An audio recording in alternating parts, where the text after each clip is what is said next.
Thank you to the Rural Alberta Advantage for that great introduction. Hi, I'm Rick Cole, and you are listening to the 50 Years Ago in Hockey podcast.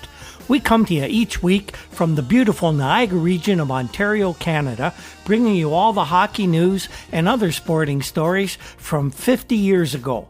This time around, we're in the week of October 11th to October 17th, 1970. Our podcast is made possible each week by the support of our two sponsors. Newspapers.com is the world's largest online newspaper archive, and their support has been crucial to our research as they enable us to access all the news from the 1970s. We're also sponsored by the Breakwall Brewing Company of Port Colborne, Ontario. They're located downtown just a block from the Welland Canal. They make some of the Ontario's finest craft beers, some of them made from recipes that were actually conceived back in the late 1800s in the early breweries that were located in Port Colborne. When things get somewhat back to normal, I'd love to meet any of our listeners at the Breakwall for a burger and a beer. We'd like to remind you a bit about our Patreon account at patreon.com/hockey50years. You can go there and donate to help defray some of the expenses that we've incurred while putting this podcast on. And in exchange, you'll get early access to each week's show, and you'll also get special bonus episodes, content that won't be found in these free podcasts every Friday. We take a deep dive into certain things. This week for our users, they've got a complete hour-long, in-depth prediction on the upcoming 1970-71 season. We're also going to do a show on the death of Terry Sawchuk, and we have some interviews we've conducted over the past year with a number of hockey personalities, and we'll have all that in our special bonus episodes for subscribers of our Patreon account. Last week, we had a few interesting stories for you. We provided a quick overview of what some of the top hockey writers around the NHL were predicting for the 1970-71 season. We had some coverage of the very first NHL games played by both of the NHL's newest expansion teams, the Buffalo Sabres and the Vancouver Canucks.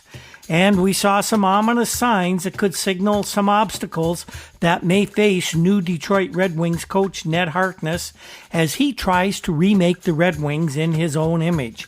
Would it work? Time would only tell. This week, the National Hockey League schedule is fully underway, and we have results for some of the key games that took place in that first week. We'll also talk about another veteran member of the Montreal Canadiens calling it quits. What's going on in Montreal? Those four stars of the New York Rangers who were holding out finally signed their 70-71 contracts. We'll tell you about that. And we have the usual news, notes, and rumors from around the hockey world for this week. First up, we're going to give you some of the results from some of the key games in the opening week this season. For the Toronto Maple Leafs, it was a new season, but the early results look suspiciously like the mess that the team was in last year. On Sunday evening, they went into Vancouver, playing a team they should handle easily, an expansion team. It should have been an easy win for the East Division club, but of course it wasn't. The Canucks, thanks to a strong performance from forward Andre Boudria, dumped Toronto by a 5-3 score in a completely sold-out Pacific Coliseum. Now, that 5-3 score was actually very flattering to the Toronto club. They trailed 5-0 before the Canucks took their foot off the gas pedal and allowed the Leafs to score 3 times in the final 11 minutes of the contest. While credit should be given to the Canucks for what was a spirited performance before a capacity home crowd that had more than a few Toronto supporters, but not that many, some Toronto writers called out the Maple Leafs in no uncertain terms. Frank Orr, who's a fine hockey reporter for the Toronto Star, and by the way, Frank's finally been given more prominent role with the paper. He was sent to Vancouver by the Star to cover the game, and his report was less than complimentary to the Toronto club. Frank started his story, the very first paragraph, with a succinct assessment of the Toronto game. Inexperienced defense, erratic clearing, effect checking, slipshod positional play. Remember all those negative features that highlighted Toronto Maple Leafs' underwhelming last place finish in the 1969-70 season? Well, nothing has changed. That's Frank Gore's assessment.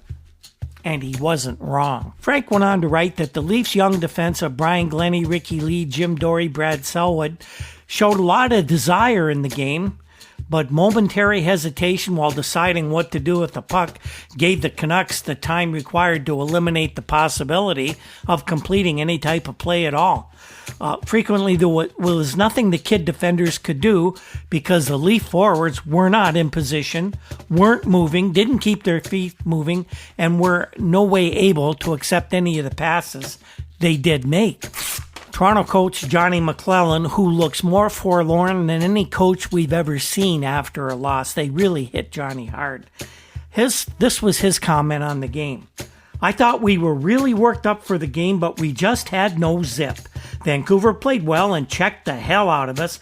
They out-hustled and they out-bumped us too. The Canucks held a 1-0 lead after a first period in which they outshot Toronto by a 9-6 margin. Captain Orlin Kurtenbach scored that goal. In the middle frame second minute, Wayne Mackey put Vancouver up 2-0, and former Leafs prospect Danny Johnson made it 3-0 about 12 minutes later. Wayne Mackey scored again about a minute and a half after that to make the count 4-0 after 40 minutes. At the 9-minute mark of the final period, Andre Boudria added to the 2 assists he already had with his first goal of the season. But 7 seconds later, Norm Ullman finally got Toronto on the board, and that was followed up by goals from Brad Selwood and Dave Keon, but it was a case of too little, too late, and the Leafs went down to defeat by a score of 5-3. The final shots on goal totals pretty much reflected just how wide a margin Vancouver held in the play, as they directed 36 drives at Leafs netminder Bruce Gamble, while Charlie Hodge in the Vancouver goal had to face only 19 shots. The Canucks were a more relaxed group than the nervous, often tentative team that Vancouver fans saw in their first game. The Montreal Canadiens' first contest of the season was a tough, close 2-1 win over the Flyers at the Spectrum in Philadelphia.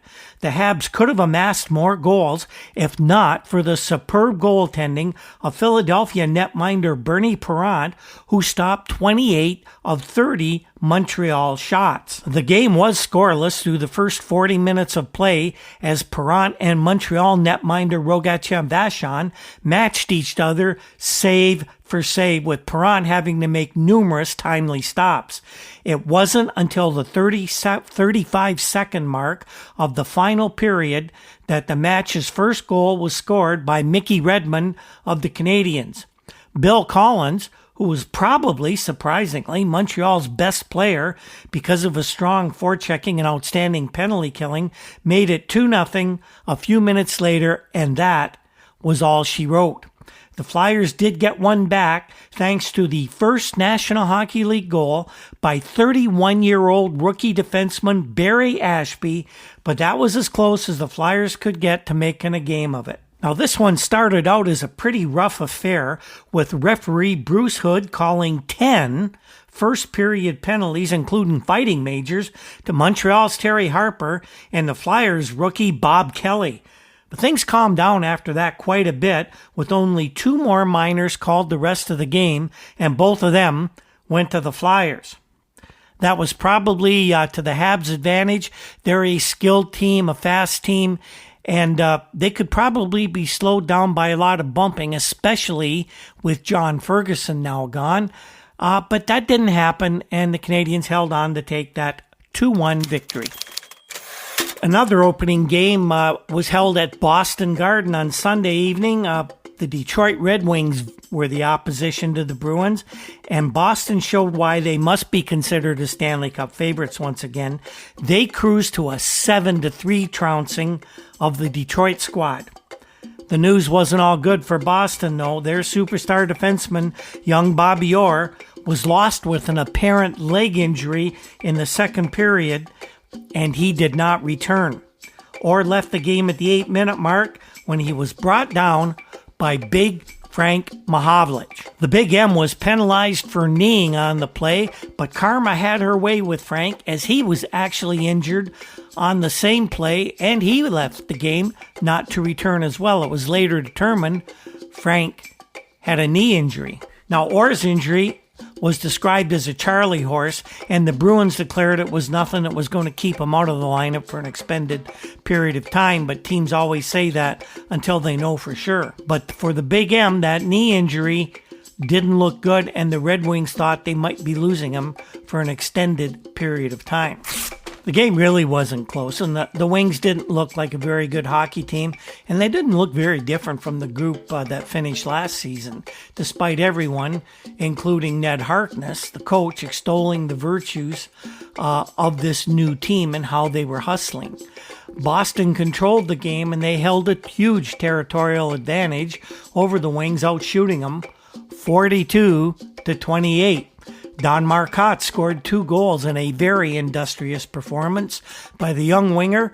Phil Esposito, Wayne Cashman, Johnny Busick, Wayne Carlton, and Ken Hodge had the other Bruins markers. Rookie Hank Monteith, Pete Stemkowski, and veteran Billy Day scored for Detroit.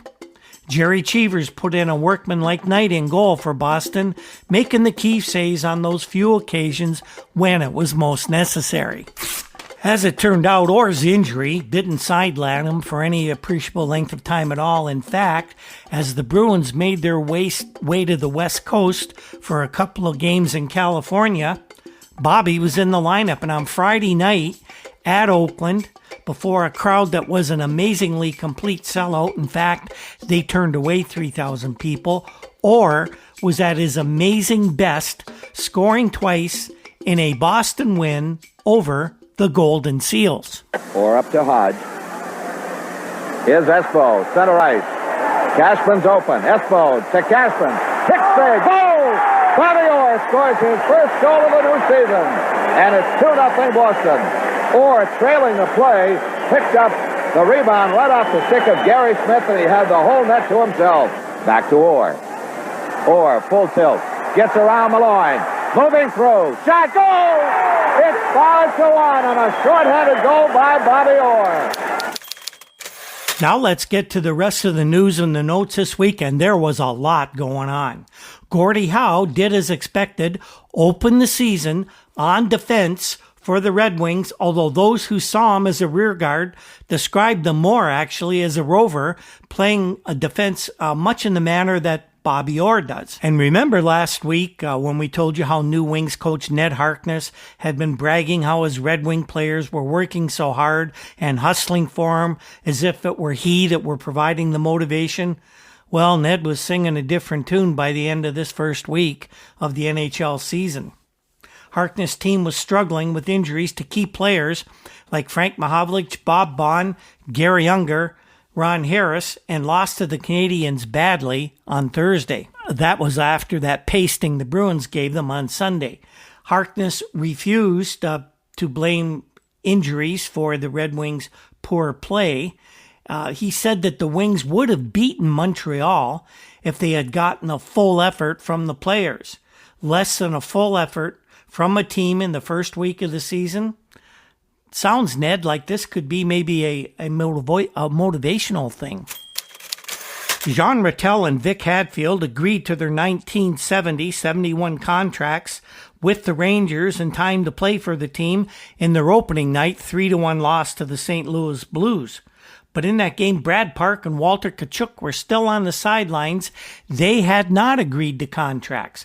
However, by the end of the week, both players would finally agree to terms, and the Rangers fans breathed a sigh of relief. An interesting note on the Park-Tkachuk signings, the usual signing ceremony in General Manager Emile Francis' office took place on Wednesday afternoon, and both players requested that Steve Arnold and Marty Blackman of Pro Sports Inc., the agency that represented the players, well, they requested that those two guys be present for the obligatory photo op. Francis, however, refused to allow the pair into the building to join in the festivities, and how petty was that?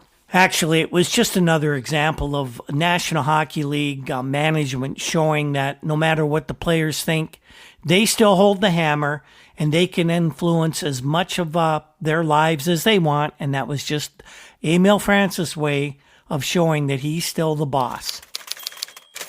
There's a lot of talk in Toronto that the Maple Leafs are actively exploring a trade or some other method to bring in a veteran defenseman.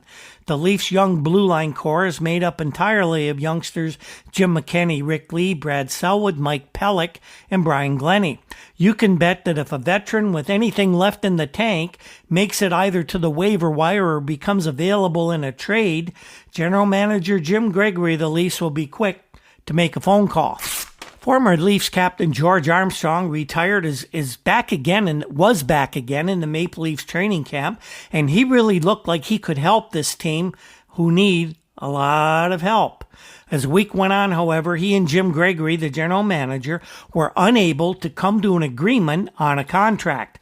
Gregory was still holding out hope that the Chief would return to the Toronto lineup before too long. It's a young team, and his veteran presence could do nothing but help those young kids. And by the way, the papers in Vancouver already had the Leafs firing Coach McClellan. Last week, during the preseason prognostications by the different writers around the NHL, we told you about Pat Curran, the fine writer of the Montreal Gazette, saying the Canadiens could probably finish solidly in third in the NHL's Eastern Division. Well, Pat had made his assessment before John Ferguson announced his retirement last week.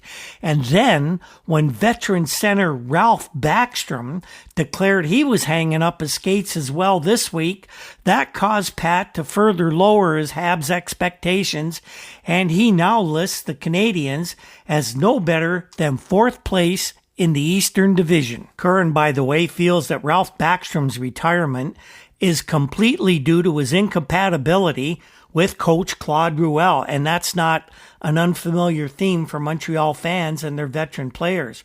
Curran correctly observed that Backstrom is in Ruel's doghouse, and once a player lands in a situation like that with Ruel, it's almost impossible to escape. Curran feels, like many Montreal fans do, that Ralph Backstrom has lots of gas left in the tank and that a trade to another National Hockey League club could just be the tonic that Ralph needs to come back to the Ice Wars. This feels a lot like the Dick Duff situation of last season all over again. Two teams Curran figures will make a pitch for Backstrom are Toronto and Vancouver. Now, the Canucks would be a good fit for Ralph. They're not strong down the middle, but Toronto has good center strength, and we don't think that they would make a play for Ralph Backstrom. The Leafs would be more interested in getting, as we mentioned, help on the blue line than yet another center. One other high-profile contract impasse was settled before a team's first game that first weekend as well. Derek Sanderson, who we said was far apart in his negotiations with the Bruins, signed his deal just before Boston's first game Sunday night against Detroit. While the contract is laden with numerous performance bonuses, Sandy's base salary is said to be only about $35,000.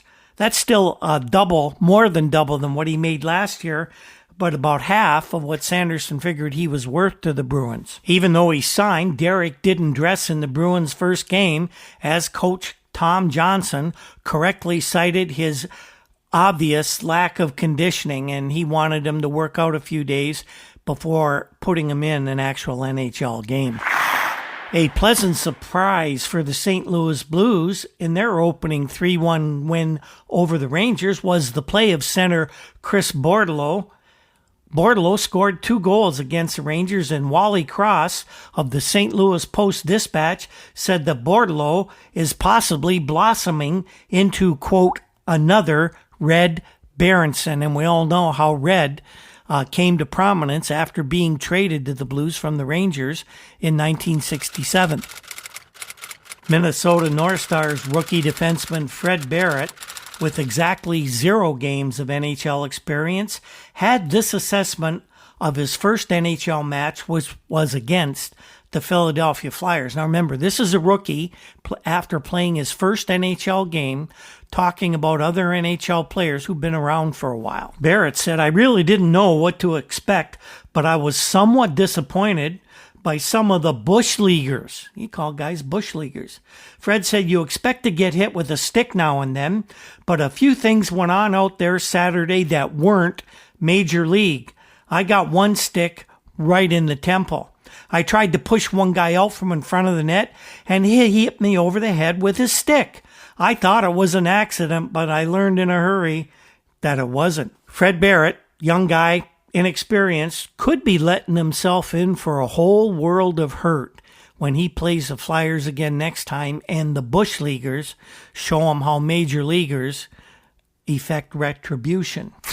The Philadelphia Flyers, by the way, they have a great outlook this season. They're really enthusiastic. Coach Vic Stasiuk has the team hustling. And one of the reasons that the Flyers are so enthusiastic has been the play of goalkeeper Doug Favell. Doug has completely recovered from that severed Achilles tendon he suffered near the end of last season. He came into training camp in great shape, and he's battling Bernie Parent for the #1 net-minding job with Philadelphia. Could this be the year the Flyers finally man up and trade a goalie for some much-needed, actually desperately needed scoring help? Stay tuned on that one. Tidbit out of Vancouver is the Canucks departed for their first road trip of the season on Sunday evening. General manager Bud Poile stayed behind in Vancouver, and it was said he was working on a trade with the Bay Area Seals. The Seals were looking for a goalkeeper or a defenseman from the Canucks, and they were said to be offering a forward of some type, maybe a winger. It was thought that one of Vancouver goalies George Gardner or Dunk Wilson could end up going to California, with the possibility of either veteran forward Earl Ingerfield or Ted Hampson moving to Vancouver. The Vancouver writers breathlessly waited for a deal to take place, but as the week wore on, no trade between the two teams materialized. But that didn't mean they weren't talking. Vancouver Sun hockey reporter Hal Sigurdsson, who never met a trade rumor he didn't like, figured the Canucks were making a play for one of Ingerfield or Hampson, and he was told by Seals general manager Frank Selke Jr. that neither player is available to anyone. Selke quite flatly said the Canucks are not getting either of those guys. Selke, basically a decent, honest guy, did admit that left winger Ted Taylor, absent from the Canucks and still at home on his farm in Manitoba, is one player the Seals would be interested in if the Canucks offered him up. But, he said, Taylor wouldn't be enough to pry Hampson or Ingerfield loose from the Seals. The Canucks' brash rookie Jim Hargraves had been described by Vancouver writers as being everything from cocky to free-spirited to disrespectful. You'll remember Hargraves held out for a better contract, and he epitomized what a brash rookie actually looks like. He signed his contract in time to play on the second Vancouver game, and Leko said, "I have to play him. If I don't, he'll probably bust up the furniture." Somebody suggested that Hargraves was a little cocky for a kid just out of junior, but Hal Leko says that's okay. I hope he stays that way. He's not afraid of anybody. And as if just to show people that that was actually true, Hargraves has already taken on the legendary Babe Pratt. He's the Canuck, works in the Canucks front office, and he's a Hockey Hall of Famer. The 19-year-old chooses to pretend that he's not aware of Pratt's hockey fame and what he's famous for, and he lets on that he thinks Babe Pratt was a goalie in his playing days. In fact, the kid said, "Hey, Babe, how many shutouts did you have in the NHL?" The kid had better back up his mouth with some talent, or he may not belong for the league. There are people who believe respect is very important in the NHL, and there will be steps taken to ensure that the kid shows the proper respect to the legends of the game. The Chicago Blackhawks got a couple of missing players back, and boy, they were glad to see that. Veteran defenseman Pat Stapleton ended a brief holdout by signing a 3-year contract with the Blackhawks, and Stan Mikita, who'd been out with injuries, returned to practice after spending 3 days in a local hospital with a virus combined with a painful stiff neck. Stan looks none the worse for wear, and the Hawks expect a big season from him.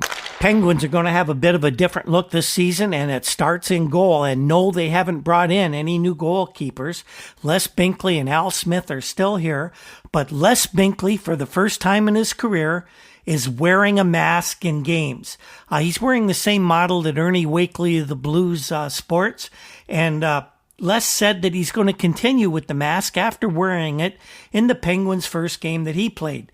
Les has suffered several serious facial fractures during the past couple of seasons, and he figures that wearing a mask could keep him playing in the NHL for more than just a couple of years.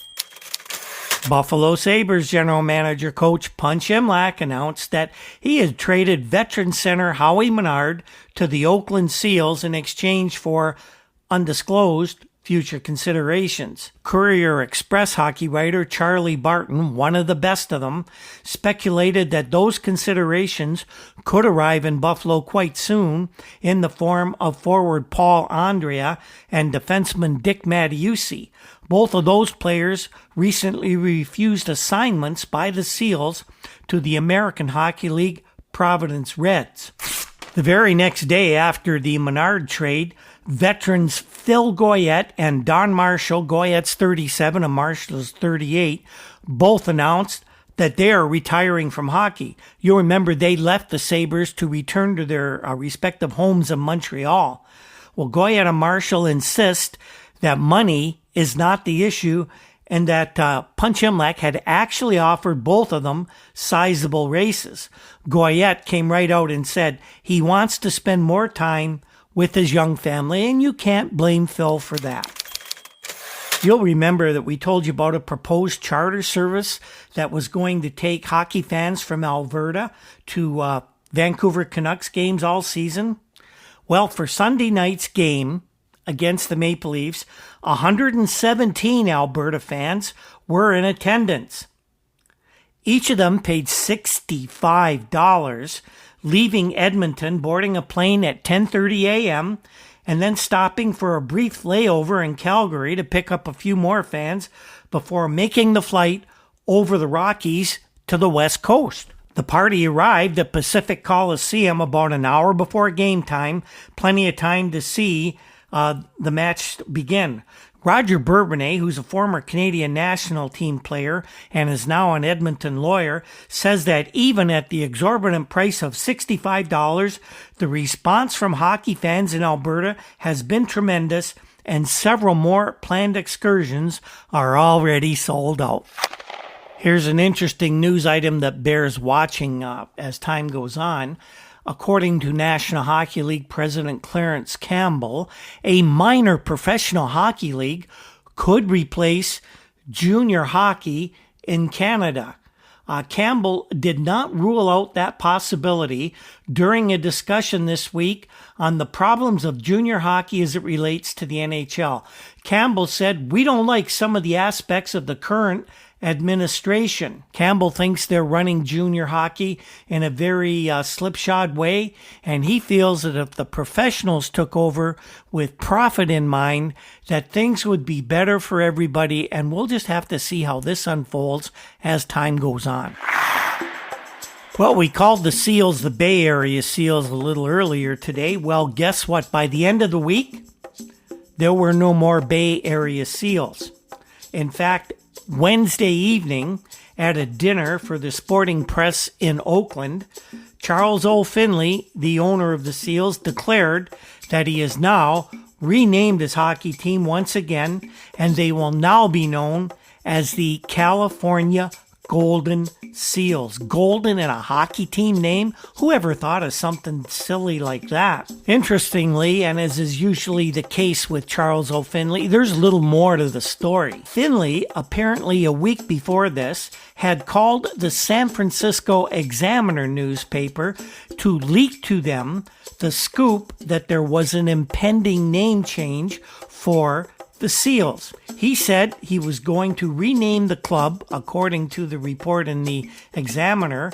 He told them that he was going to rename the club the San Francisco Golden Seals. Finley went on to say that the team would play all of its home games in Oakland still, but that the Seals had more of an identity with the city of San Francisco. Finley went on to ask the newspaper to hold back on the story while he checked with his lawyer back in, naturally, Philadelphia, and with the National Hockey League, with whom he had to clear the name change.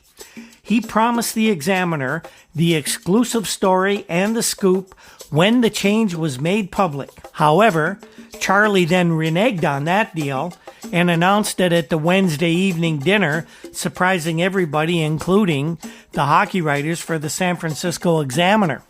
On Friday evening, the new Golden Seals were to face the Boston Bruins, and all the hype generated appeared to pay off. At least that's what Charlie probably thought. The game was not only a complete sellout, with nearly 13,000 fans in the building, but we hadn't heard this in Oakland before. Over 3,000 fans who wanted to see the team's first game of the season were turned away. There was no room for anybody to get in. And in fact, the box office weren't even open that night since the game had been sold out days before. You know, maybe hockey really can make it in the Bay Area with the help of an entrepreneur and a showman like Charles O. Finley. On Thursday, the Red Wings announced that they'd fired their rookie coach who had just been hired before the season. Only this was the Ontario Hockey Association Junior A Hamilton Red Wings, and the coach in question was Doug McKay. This would be the second time McKay had left the Red Wings in this young season. Just before the opening game, he told owner Nick Durbano he was quitting because of what he perceived as interference from the owner in doing his job. Durbano at that time convinced McKay to remain on the job. Well, later this week, in dumping McKay, Durbano said it was a complete lack of compatibility between himself and the coach, and that's what caused McKay's dismissal. He also said that Doug McKay was not applying the interest to the job that it requires. Now, Durbano acknowledged that the coach of the Red Wings position is a part-time employment, but it required more than McKay seemed willing to commit. Who's going to replace McKay? Well, it seems that Nick Durbano now assumes the role of manager-coach as well as owner, but he is looking for a replacement, at least as a coach, and he'll announce that as soon as he gets a suitable candidate. There was a little back and forth between former Bruins coach Harry Sinden and Boston owner Weston Adams this week. In an article in Sports Illustrated, Sinden said, "I knew halfway through the 69-70 season that no matter what happened, Stanley Cup or no Stanley Cup, I would not be coaching the Bruins for another year." Sinden said he asked for an $8,000 raise and was offered $3,000 by general manager Milt Schmidt. Bruins owner Weston Adams, a little miffed at Sinden making them sound like they were cheap, said this: "To the best of my knowledge, Harry Sinden approached Milt in late December and asked about a new contract, and Milt told him it's not fair to talk contract in the middle of the season. We had every intention of having him return as coach." Yeah, but he didn't say they were going to give him a decent raise or not. They just wanted him back, probably on the cheap. Sinden went on to say that he realized he was not a member of the Bruins management inner circle when he says he was not consulted over that huge 1967 trade with Chicago that brought Phil Esposito, Ken Hodge, and Freddie Stanfield to the Bruins. Adams' response to that was, "Why should he be consulted? Management makes the trades," but I'm sure he was consulted and asked for his input on the players. Sinden made a number of other points in the Sports Illustrated article, all of which, of course, were refuted by Adams. This looks like that divorce is final now for sure, and any reunion by the Bruins and Sinden is very, very unlikely. I wonder if Harry will end up somewhere else in the NHL when he gets tired of working in a corporate environment. The Minnesota North Stars finally got around to naming their new captain this week, and he is veteran defenseman Ted Harris, who was acquired this summer from the Montreal Canadiens. And Ted Harris is a warrior, he's a tough guy, and he is a leader, and he should do a great job in leading the North Stars. And the LA Kings got some bad news this week. Young center Butch Goring, one of their brightest prospects, has been admitted to hospital in Los Angeles, suffering from not one, but two debilitating diseases. Goring is in Daniel Freeman Hospital in LA, undergoing treatment for mononucleosis and a mild case of hepatitis. Butch, who was 8 pounds underweight at training camp and complaining of fatigue before the dual diagnosis, is expected to miss about a month of time.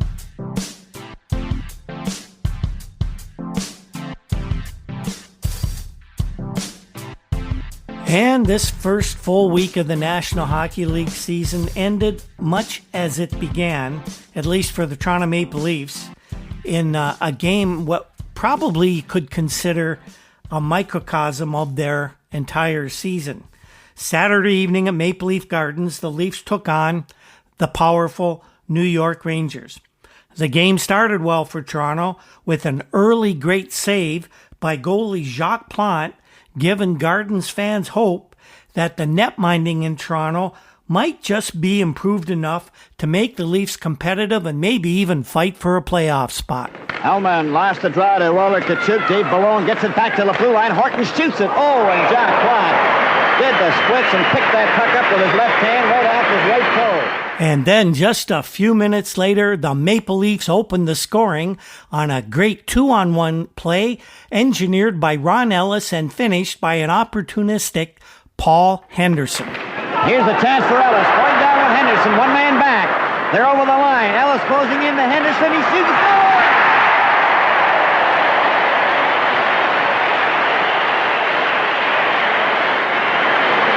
There's a perfectly played goal with a 2-on-1 break, and Ronnie Ellis bringing that puck up the right side. But watch Henderson drop back to give him somebody to pass it to. Tim Horton plays it perfectly down the middle, and as soon as that puck hits Henderson's stick, it's gone and beats Villemure over his right shoulder up in the top corner.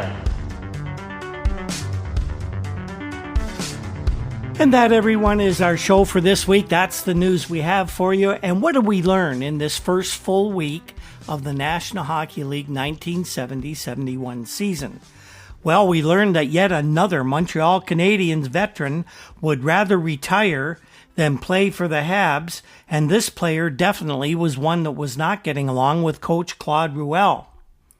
We learned that Red Wings rookie coach Ned Harkness learned that life in the NHL is not the bed of roses he figured it would be when he signed his contract, and that Ned suddenly feels that his players are not giving him a full effort in their games. And we learned that a future reunion between the Boston Bruins and former coach Harry Sinden was probably scuttled by Harry's comments in an article in the magazine Sports Illustrated this week that really ticked off owner Weston Adams. You don't tick off the owner.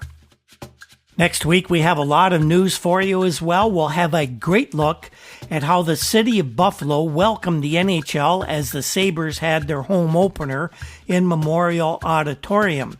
We have, thanks to the Buffalo Courier-Express, some great words from owner Seymour Knox on his new team and how it came to be.